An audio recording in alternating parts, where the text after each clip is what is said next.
You have been working with neuroscientists for many years now. What do you hope to achieve through this collaboration between science and spirituality? Two purposes.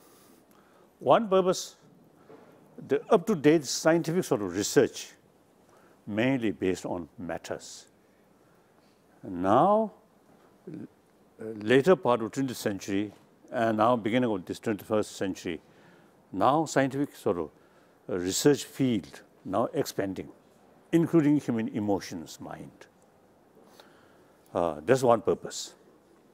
The reason we cannot explain fully about humans or thinking on these things on just research on brain alone. That's one purpose. The second purpose, on the basis of scientific finding,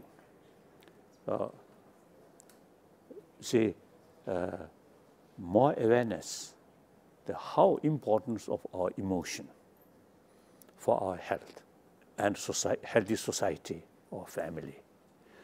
Now, through training of mind, how much can develop our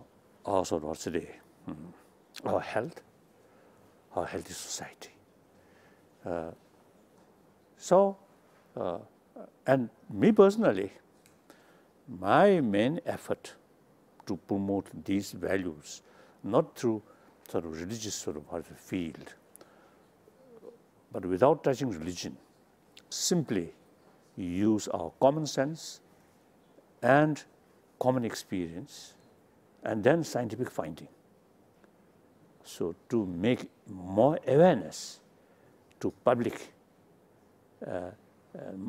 my sort of main hope is eventually in modern education field, introduce education about warm-heartedness, not based on religion, but based on our common experience and the common sort of sense, and then scientific finding. So in that respect, you see, I found a lot of sort of useful sort of information from scientific research work. In the West, there is now an epidemic of prescribing drugs. Is there an alternative? Are you actually saying that we can educate the mind, educate the heart, and change the brain, as neuroscientists like Peter Davison, who is here, have been arguing? Oh, yes. These sort of drugs, too much alcohol, or these things, the person whose mind very calm, very happy, they never touch these things. Because some kind of sort of, the mental level, too much sort of worry, too much anxiety, then they just, you see, hope some of these sort of drugs or these may bring more peace of mind, at least for a short period. So that's very harmful. It's actually, it's just like painkiller, not sort of, actually not addressing the real sort of problem. Like just for temporary sort of calm, like that. So these sort of problems have to solve through training of mind, through develop better awareness.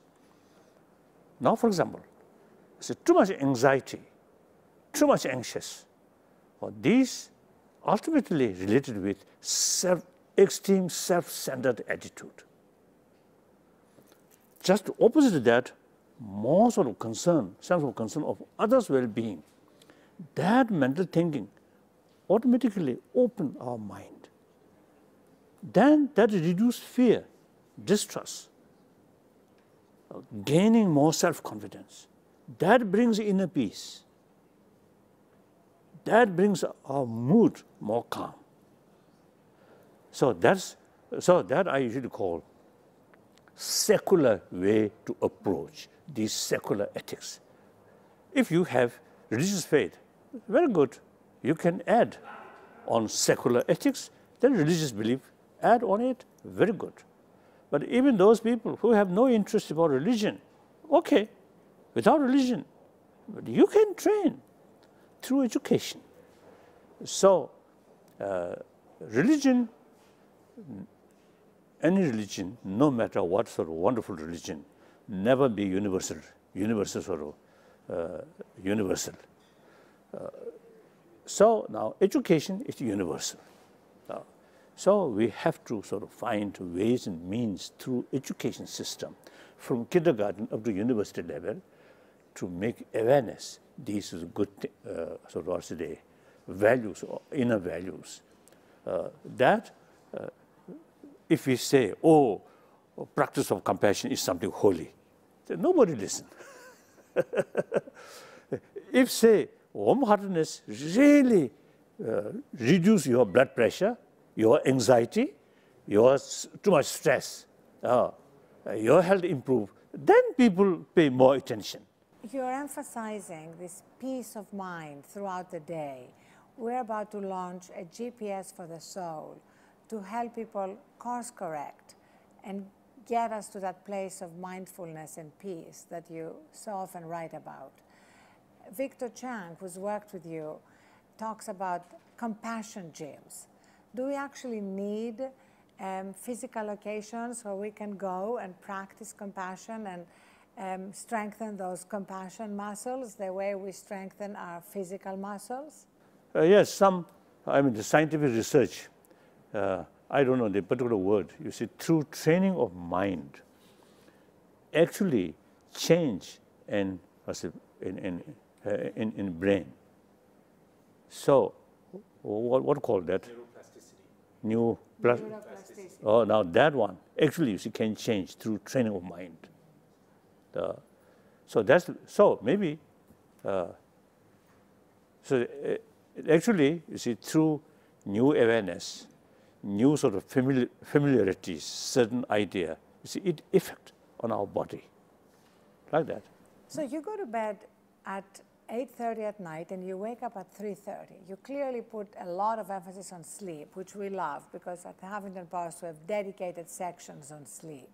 So what's the secret of sound sleep, and why is it so important? For me, very important. The other day in Delhi, of course, my car always is provided by government. So one driver, one new driver come, then I asked him, how many hours you sleep? And he says, 4 hours. Then I told him, 4 hours, because of the not adequate. So you must sleep 6 hours. Then next day I met, how many hours? Then he told me 6 hours. So I believe, you see, sleep, sort of complete sort of restful. And also, you see, I think important is daytime, your mind calm, relax. And then dream, during night, you see, sleep, also then happy dream. Too much anxiety in daytime, then even in dream, some kind of night, because of nightmare or these things happen. So, and anyway, for me, sleep, sound sleep, usually 8 hours, sometimes last night 9 hours, very sound sleep. And then also, when I handed over all my political responsibility to elected person, political leadership, formally, that night, very unusual sound sleep.